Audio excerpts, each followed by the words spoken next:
नमस्कार विद्यार्थियों, मेघराज गुरुकुल में आपका स्वागत है।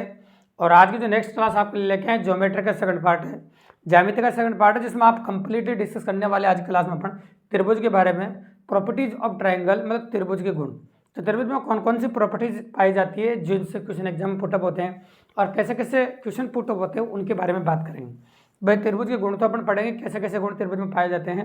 उसके अलावा अपन ये भी बात करेंगे त्रिभुज से जो क्वेश्चन से बनते हैं प्रॉपर्टीज पे वो किस प्रकार के बनते हैं। तो आज का वीडियो काफ़ी डिटेल कंटेंट होने वाला है त्रिभुज के बारे में। अगर आप एंड तक देखते हैं बिना स्किप किए तो मेरी गारंटी है आपको नॉलेजेबल वीडियो होगा और आपको काफ़ी ज़्यादा पसंद आएगा दोस्तों।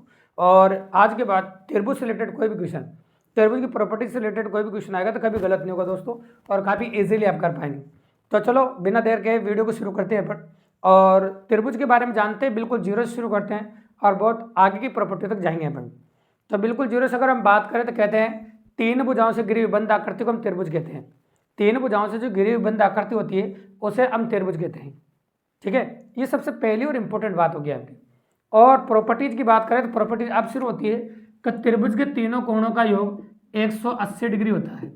जो त्रिभुज के जो तीनों कोण होते हैं उनका जो योग होता है वो 180 डिग्री होता है। जैसे अपन कह दें ये वाला कोण, ये वाला कोण, ये वाला कोण, तो ए कोण बी कोण सी, इन तीनों का जो योग होगा वो 180 डिग्री होगा। तो हमेशा याद रखिएगा, हमेशा काम आता है कि त्रिभुज के तीनों कोणों का योग 180 डिग्री होता है। त्रिभुज के तीनों कोणों का योग कितना होता है? 180 डिग्री। इसके बाद दूसरी इंपॉर्टेंट बात सुनिएगा आप, एक त्रिभुज में सबसे बड़े कोण के सामने वाली भुजा सबसे बड़ी होती है और सबसे छोटे कोण के सामने वाली भुजा सबसे छोटी होती है ना। सबसे बड़े कोण के सामने वाली भुजा सबसे बड़ी होती है और सबसे छोटे कोण के सामने वाली भुजा सबसे छोटी होती है। जैसे समकोण त्रिभुज की अगर हम बात करें तो समकोण त्रिभुज में सबसे बड़ा कोण 90 डिग्री है, अतः सबसे बड़ी जो भुजा होगी वो कर्ण होगी। तो याद रखिएगा सबसे बड़ी भुजा कौन सी होगी? आपकी कर्ण। तो हम कह रहे हैं सबसे बड़े कोण के सामने वाली भुजा सबसे बड़ी होती है और सबसे छोटे कोण के सामने वाली भुजा सबसे छोटी होती है। तो ये होगी प्रॉपर्टी नंबर 2 आपकी। प्रॉपर्टी नंबर 3 ये कहती है कि एक त्रिभुज में दो छोटी भुजाओं का योग हमेशा तीसरी भुजा से ज्यादा होना चाहिए। एक त्रिभुज में दो छोटी भुजाओं का योग हमेशा तीसरी भुजा से ज्यादा होना चाहिए, तभी त्रिभुज बनता है, नहीं तो त्रिभुज नहीं बनता है। तो ये तो स्पेशली प्रॉपर्टी होगी इसकी कि दो छोटी भुजाओं का योग हमेशा तीसरी भुजा ज्यादा ही होना चाहिए। अगर ज्यादा नहीं होगी तो फिर दिक्कत हो जाएगी भैया। तो दो छोटी भुजाओं का योग हमेशा तीसरी भुजा से ज्यादा ही होना चाहिए और ज्यादा होता है तभी त्रिभुज बनता है, नहीं तो त्रिभुज नहीं बनता है। जैसे एग्जाम्पल ले लूँ मैं आपके सामने, ये देखो 3 4 8 तीन भुजाएं ले ली, दो छोटी भुजाओं का योग 7 हो रहा है जो तीसरी भुजा से ज्यादा नहीं है। तो दो छोटी भुजाओं का योग तीसरी भुजा से ज्यादा होना चाहिए जो कि नहीं है, अतः कह सकते हैं त्रिभुज नहीं बनेगा, त्रिभुज नहीं बनता है। और आप जानते हैं जब त्रिभुज नहीं बनता है तो क्या होता है? क्षेत्रफल नहीं निकाला जा सकता। जब कोई चीज आपके घर पर बनी ही नहीं तो उसको खा कैसे सकते हैं अपन? उसी प्रकार जब त्रिभुज बनेगा ही नहीं तो क्षेत्रफल कैसे निकाल सकते हो आप? तो अपन कैसे क्षेत्रफल नहीं निकाला जा सकता, ऐसे कह सकते हैं अपन क्षेत्रफल नहीं निकाला जा सकता। बिल्कुल सिंपल प्रॉपर्टी है और काफी इजीली अपन कर सकते हैं। तो ये हो गया आपकी प्रॉपर्टी नंबर 3 विथ क्वेश्चन। अब इसके बाद आ जाती है आपकी प्रॉपर्टी नंबर 4। प्रॉपर्टी नंबर 4 बिल्कुल सिंपल और इजी है, एक समबाहु त्रिभुज के ऊपर है। आप जानते हैं समबाहु त्रिभुज के तीनों कोण आपस में बराबर होते हैं। ये तीनों कोण आपस में बराबर होते हैं और प्रत्येक कोण 60 डिग्री का होता है। एक समबाहु त्रिभुज के प्रत्येक कोण आपस में बराबर होते हैं और तीनों कोण 60 डिग्री के होते हैं, क्योंकि 180 में जब आप 3 का भाग लगाओगे तो 60 डिग्री आता है। ठीक है, तो एक समबाहु त्रिभुज की तीनों भुजाएं बराबर होती है, तीनों भुजाएं बराबर होती है, तीनों कोण भी बराबर होते हैं और प्रत्येक कोण होता है 60 डिग्री का। तो समबाहु त्रिभुज में स्पेशली याद रखिएगा आप का तीनों कोण आपस में बराबर होते हैं और प्रत्येक कोण 60 डिग्री का होता है। ये हो गया अभी प्रॉपर्टी नंबर 4। अब आ जाते हैं प्रॉपर्टी नंबर 5 पे। प्रॉपर्टी नंबर जो 5 है अपनी वो है आपकी समद्विबाहु त्रिभुज में। तो समद्विबाहु त्रिभुज किसे कहते हैं? एक ऐसा त्रिभुज जिसकी दो भुजाएं समान हो। एक ऐसा त्रिभुज जिसकी दो भुजाएं क्या हो बताओ? समान हो। तो प्रॉपर्टी ये जो है वो समद्विबाहु त्रिभुज में है। ये समद्विबाहु त्रिभुज अपन ने बना दिया, ए बी और सी, ये समद्विबाहु त्रिभुज है। इसमें कौन कौन सी भुजाएं समान है? मान लो ये दोनों भुजाएं समान है, तो मैं कह सकता हूं यदि ए बी बराबर ए सी, दोनों भुजाएं समान है, तो इसलिए तो एक समद्विबाहु त्रिभुज में दो समान भुजाओं द्वारा तीसरी भुजा, ये तीसरी भुजा है, दो समान भुजाओं द्वारा तीसरी भुजा के साथ बनाए गए कोण आपस में बराबर होते हैं। अपन कह सकते हैं इसलिए कोण बी बराबर कोण सी, मतलब ये थीटा होगा तो ये भी थीटा होगा, इसलिए कह सकते हो कोण बी बराबर कोण सी। ये इंपॉर्टेंट प्रॉपर्टी बहुत ज्यादा क्वेश्चंस में काम आने वाली है और जब आप एग्जाम में क्वेश्चंस देखेंगे तो काफी ज्यादा डिमांडेड है। याद रखिएगा एक समद्विबाहु त्रिभुज में दो समान भुजाओं द्वारा आधार या तीसरी भुजा के साथ बनाए गए कोण आपस में बराबर होते हैं। आपस में बराबर होंगे मतलब ये कोण इसके बराबर होगा, ये 30 होगा तो ये भी 30 होगा, ये 40 होगा तो ये भी 40 होगा, ये थीटा होगा तो ये भी थीटा, इसलिए कहा कोण भी बराबर कोण सी। बिल्कुल सिंपली प्रॉपर्टी। अब आ जाते हैं प्रॉपर्टी नंबर 6 पे। प्रॉपर्टी नंबर जो 6 है ना, वो भी पे समद्विबाहु त्रिभुज पे लागू होती है।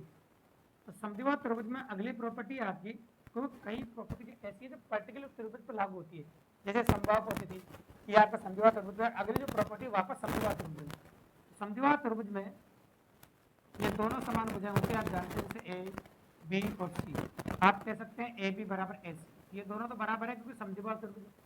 मैं क्या कह रहा हूँ, एक समद्विबाहु त्रिभुज में दो समान भुजाओं के मध्य बिंदुओं को, ये दोनों समान भुजाएं, इनके मध्य बिंदु मान लो आप बी और ई, मध्य बिंदुओं को मिलाने से जिस रेखा का निर्माण होता है वो तीसरी रेखा की आधी होती है। मतलब जिस भुजा का निर्माण होता है वो तीसरी भुजा की आधी होती है। तो आप कह सकते हो अगर मान लो ये 10 है तो डायरेक्टली 5 हो जाएगी आपकी। तो आप कह सकते हो आपके सामने डी ई बराबर 1/2 बी सी, मतलब बी सी का आधा कर देंगे तो डी आ जाएगी, मतलब 10 में 2 का भाग जाए कितना आ जाएगा 5। तो ये कह सकते हैं समद्विबाहु त्रिभुज में दो समान भुजाओं के मध्य बिंदुओं को मिलाने से जिस भुजा का निर्माण होता है वो तीसरी भुजा की आधी होती है।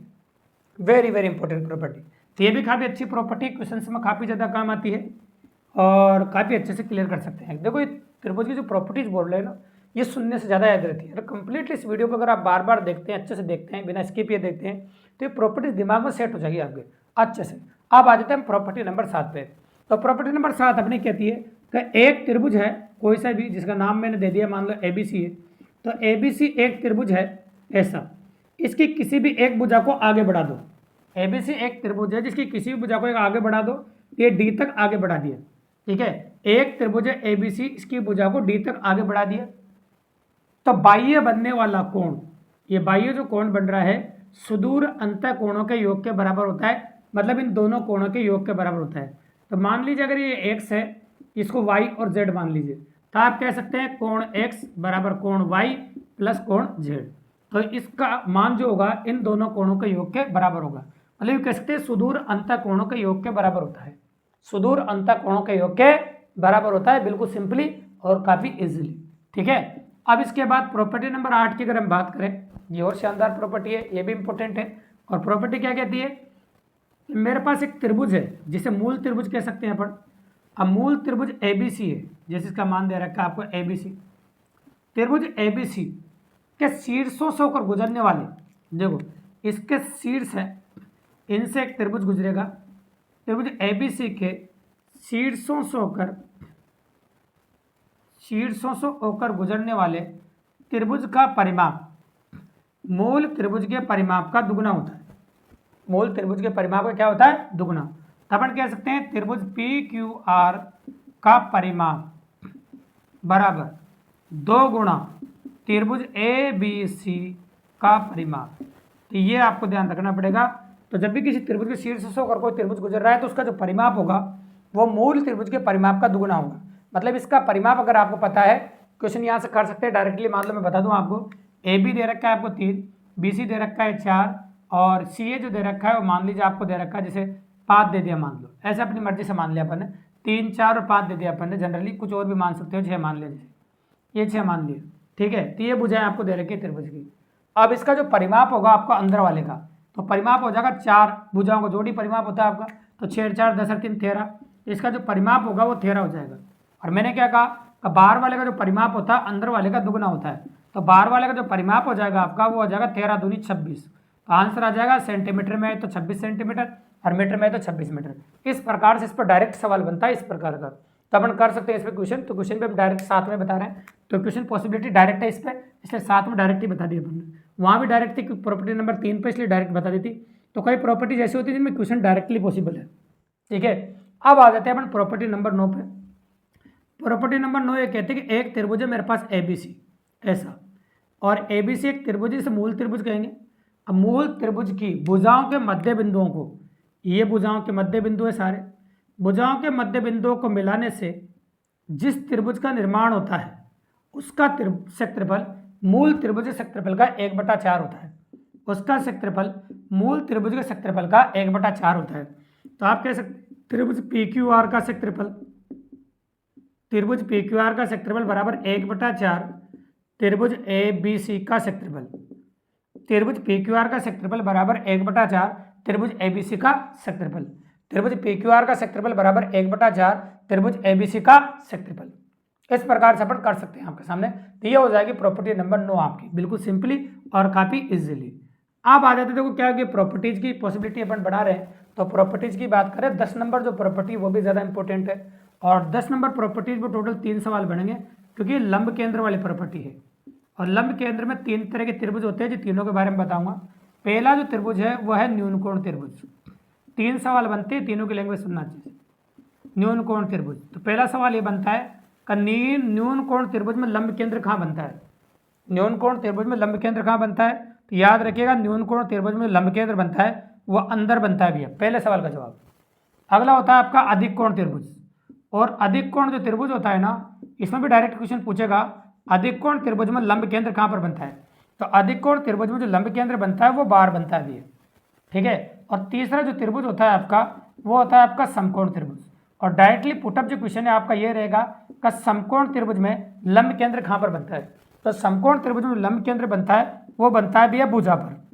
समकोण त्रिभुज में जो लंब केंद्र बनता है वो कहाँ बनता है आपका भुजा पर, बिल्कुल सिंपली और काफ़ी इजीली। इस प्रकार से जो इंपॉर्टेंट आपके हिसाब से 10 प्रॉपर्टीज है वो मैंने आपको बताई है, ठीक है। अगर इन प्रॉपर्टीज को आप अच्छे से देख के जाते हैं तो मेरी गारंटी है आप एग्जाम देने जा रहे हैं, उस एग्जाम में आपको पॉसिबली 100% पॉसिबिलिटी बनेगी आपकी, और आप 100% सिलेक्शन पॉसिबिलिटी बन जाएगी दोस्तों आपकी, है ना। तो काफ़ी मज़ेदार है, वीडियो को एक बार नहीं तो बार बार देखो, स्क्रीनशॉट भी ले सकते हैं आप, है ना, ताकि इसको बार उतार सके अपनी कॉपी में काम में ले सकते हैं, ठीक है। और नोट्स भी अपने बना सकते हैं। अगर वीडियो पसंद आया है और आगे क्लास आप लेना चाहते हैं, क्योंकि अगली क्लास जो है वो त्रिभुज की समरूपता पर उस पर डायरेक्ट क्वेश्चन आएगा, है ना। तो वर्थ के बारे में नेक्स्ट क्वेश्चन होगा आपका।